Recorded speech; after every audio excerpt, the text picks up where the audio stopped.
Let's be very open and transparent with each other. I've interviewed many government officials and ministers around the world over many years, and they always say, oh, I'm not responsible for any corruption at all, and I believe in transparency. I do. You do? Oh, so yes, how many properties do you and your family own? It's all declared in my tax returns. Well, just give me the answer, because I don't know. How many properties do you and your family own? I have my main residence in Pakistan, which has been taken over by by this regime. So I haven't got too many properties. But how many properties do you and your family own? My net worth is what has been reported. How many properties do you and your family own? One.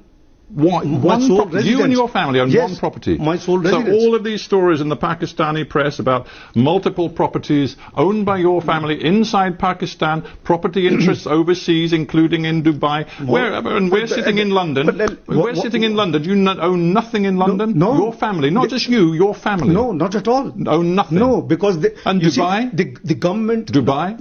My sons have just one villa, which is owned by them. They're in business for the last 17 years. So when I asked you how many properties you and your family own, and you said one, that wasn't strictly true. No, it is strictly true, because they're adult, they're married, they're 17 years, they're in business, so they're independent of me. You know very well that when the NAB looked at your assets, they were looking at you and your family. I have no issue. My family, everything is accounted for. That's exactly... You see, if all of this is so clear-cut, you only own one property in the entire world. Your tax records have been kept and given to the authorities over the last 20 years. If everything is so crystal clear, why do you not go to Pakistan and make this case in a court of law? Well, the court of law, my lawyers were there. I'm here for medical treatment. I have a cervical issue.